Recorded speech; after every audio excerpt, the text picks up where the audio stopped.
Hi friends, അസ്സലാമു അലൈക്കും. വിസ്മി കിച്ചണിലോട്ട് എല്ലാവർക്കും സ്വാഗതം. ഇന്ന് നമ്മൾ ഉരുളക്കിഴങ്ങ് കൊണ്ടുള്ള നല്ല ഈസി ആയിട്ടുള്ള നല്ല ടേസ്റ്റി ആയിട്ടുള്ള ഒരു സ്നാക്കിന്റെ റെസിപ്പി ചെയ്യുന്നത് എങ്ങനെയെന്ന് നോക്കാം.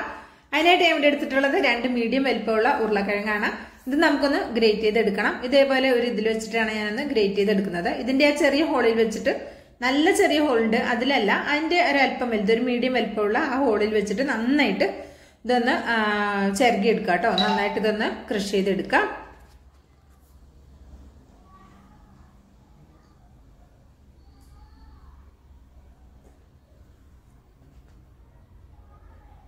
ഇതേപോലെ നന്നായിട്ടൊന്ന് ഗ്രേറ്റ് ചെയ്തെടുത്തിട്ടുണ്ട്.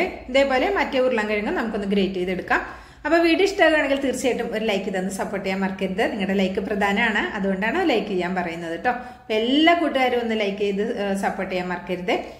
അപ്പോൾ ദാ ഈ ഉരുളക്കിഴങ്ങ് നമുക്ക് നന്നായിട്ട് കൈകൊണ്ടൊന്ന് പിഴിഞ്ഞെടുക്കണം കേട്ടോ.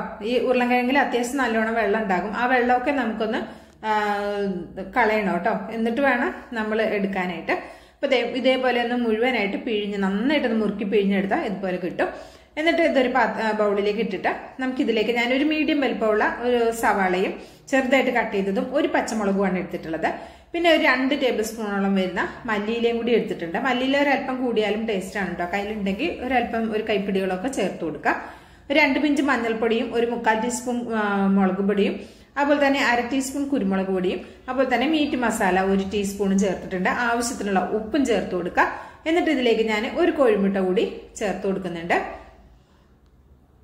എന്നിട്ട് ഇതെല്ലാം കൂടി നന്നായിട്ടൊന്ന് മിക്സ് ചെയ്തെടുക്കാം.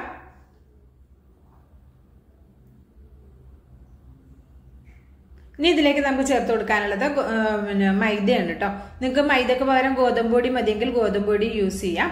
250 ml കപ്പിൽ 1 കപ്പ് എടുത്തിട്ടുണ്ട്. ഒരു 1/4 ഭാഗത്തോളം ഇപ്പൊ ചേർത്ത് കൊടുത്തിട്ടുണ്ട്. നന്നായിട്ടൊന്ന് കൈകൊണ്ട് മിക്സ് ചെയ്തതിന് ശേഷം നമുക്ക് വീണ്ടും ചേർത്ത് കൊടുക്കാം. ഒന്നായിട്ട് ആദ്യം തന്നെ ചേർക്കണ്ട, നന്നായിട്ടൊന്ന് മിക്സ് ചെയ്തതിന് ശേഷം ചേർത്താൽ മതി.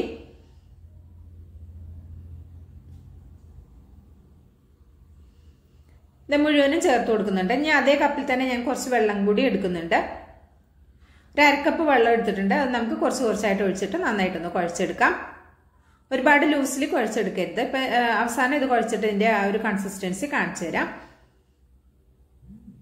ഒരുപാട് വെള്ളത്തിന്റെ ഒന്നും ആവശ്യമില്ല കേട്ടോ. പെട്ടെന്ന് തന്നെ ഇത് റെഡിയാക്കി കിട്ടും. നല്ല ടേസ്റ്റുമാണ്. ഇൻസ്റ്റന്റ് ആയിട്ട് തയ്യാറാക്കി എടുക്കുക. ഇത് റെസ്റ്റ് ചെയ്യാൻ ഒന്നും വെക്കേണ്ട ആവശ്യമില്ല. ഇപ്പൊ ഈ ഒരു പരുവത്തിൽ മതി. എനിക്ക് ഇനി ഇതിലേക്ക് വെള്ളം ആവശ്യമില്ല. 1/2 കപ്പ് വെള്ളം എടുത്തെങ്കിലും ഒരു 2 ടേബിൾ സ്പൂണോളം വരുന്ന വെള്ളം അതിൽ ബാക്കിയുണ്ട് കേട്ടോ. അപ്പൊ ഇതേപോലെ നന്നായിട്ടൊന്ന് കുഴച്ചെടുത്തിട്ടുണ്ട്. വളരെ സിമ്പിൾ ആണ്. നമ്മുടെ വീട്ടിലുള്ള സാധാരണ അടുക്കളയിൽ കാണുന്ന സാധാരണ ചേരുവയാണ് ഉരുളക്കിഴങ്ങും ഉള്ളിയും പച്ചമുളകും ഒക്കെ. അപ്പൊ പെട്ടെന്ന് തയ്യാറാക്കാവുന്ന നല്ല ടേസ്റ്റി ആയിട്ടുള്ള സ്നാക്കാണ്. ഈ രീതിയിലാണ് ഞാൻ തയ്യാറാക്കി എടുക്കുന്നത് കേട്ടോ. കണ്ടോ, ഒരു 2 ടേബിൾ സ്പൂണോളം വെള്ളം ബാക്കി വന്നിട്ടുണ്ട്. നിങ്ങൾ എടുക്കുന്ന ഉരുളക്കിഴങ്ങ് വലുപ്പത്തിനനുസരിച്ചിട്ട് ബാക്കി എല്ലാ ചേരുവകളും കൂട്ടിയെടുക്കണം കേട്ടോ. അപ്പൊ ഇതിലേക്ക് ഞാൻ കുറച്ച് ഓയിലൊന്ന് ചൂടാക്കാൻ വെച്ചിട്ടുണ്ട്. ഓയിൽ നന്നായിട്ടൊന്ന് ചൂടായി വരുന്ന സമയത്ത് ഇതിലേക്ക് ഇങ്ങനെ ചെറുതായിട്ടൊന്ന് ഉരുട്ടിയിട്ട് ഇട്ട് കൊടുക്കാം. നിങ്ങൾക്ക് ഇങ്ങനെ പരത്തിയിട്ട് ഉള്ളിവട പോലെ വേണമെങ്കിൽ അങ്ങനെ ചുട്ടെടുക്കാം. ഞാനിങ്ങനെ ഒരു ഉരുട്ടിയിട്ടാണ് ഇട്ട് കൊടുക്കുന്നത്. ഒരു മീഡിയം ഫ്ലെയിമിൽ വെച്ചിട്ട് നമ്മളിത് ഫ്രൈ ചെയ്തെടുക്കാം. ലോ ഫ്ലെയിമിലും ഹൈ ഫ്ലെയിമിലും വെക്കേണ്ട കേട്ടോ.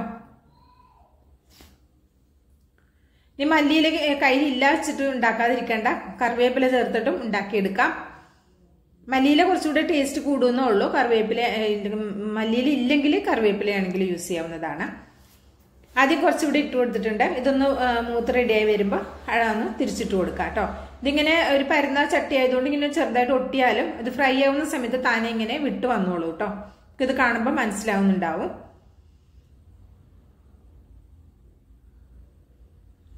വളരെ സിമ്പിളായി ചെയ്തെടുക്കാവുന്ന നല്ല ടേസ്റ്റി ആയിട്ടുള്ള ഒരു സ്നാക്കാണ്. ഇഷ്ടമായിട്ടുണ്ടെങ്കിൽ തീർച്ചയായിട്ടും ട്രൈ ചെയ്ത് നോക്കണം. നിങ്ങളുടെ ഫീഡ്ബാക്ക് അറിയിക്കാനും മറക്കരുത്. ആദ്യത്തെ ബാച്ച് ഇവിടെ റെഡി ആയിട്ടുണ്ട്.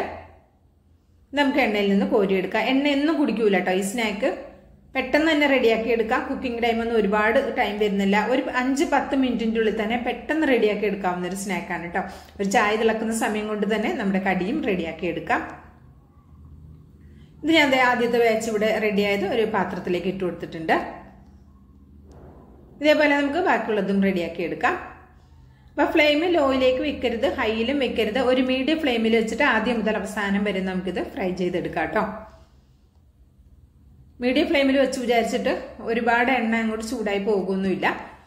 ഇടക്കിടക്ക് ഫ്ലെയിം ഹൈയിലേക്കൊക്കെ മാറ്റുകയാണെങ്കിലേ ഉള്ളൂ എണ്ണയുടെ ചൂടിന് വ്യത്യാസം വരിക. ഒരു മീഡിയം ഫ്ലെയിമിൽ തന്നെ വെച്ചിട്ട് റെഡിയാക്കി എടുക്കുകയാണെങ്കിൽ കറക്റ്റ് ആണ് കേട്ടോ.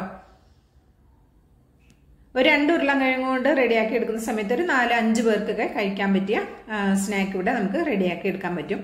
ഒരു പാത്രം നിറയെ നമുക്ക് സ്നാക്ക് റെഡിയാക്കി എടുക്കാൻ പറ്റും. അപ്പോൾ അത് മുഴുവനും ഇവിടെ റെഡിയാക്കി എടുത്തിട്ടുണ്ട്. ഞാൻ അല്പം ടൊമാറ്റോ സോസിന്റെ ഒപ്പമാണിത് കഴിക്കുന്നത്. നല്ല ടേസ്റ്റ് ആണ് കേട്ടോ. അപ്പോൾ ഒന്നുമില്ലെങ്കിലും കഴിക്കാം, അല്ലെങ്കിൽ ചമ്മന്തി, ഇത് വെള്ള ചമ്മന്തിയുടെ ഒപ്പമൊക്കെ നല്ല ടേസ്റ്റ് ആണ്. അപ്പോൾ ഇഷ്ടമായിട്ടുണ്ടെങ്കിൽ തീർച്ചയായിട്ടും ട്രൈ ചെയ്ത് നോക്കണം. അഭിപ്രായം അറിയിക്കണം, ലൈക്കും ചെയ്യണം കേട്ടോ. ബിസ്മി കിച്ചൺ യൂട്യൂബ് ചാനൽ സബ്സ്ക്രൈബ് ചെയ്ത് കാണുന്നതിന്റെ എല്ലാ പ്രിയ കൂട്ടുകാരും ഒന്ന് സബ്സ്ക്രൈബ് ചെയ്ത് ബെല്ലൈക്കൺ ഒന്ന് എനേബിൾ ചെയ്ത് വെക്കാൻ മറക്കരുത്. ഇൻഷാ അല്ലാഹ് അടുത്തൊരു വീഡിയോ ആയിട്ട് വരാം. എല്ലാവർക്കും നന്ദി, നമസ്കാരം.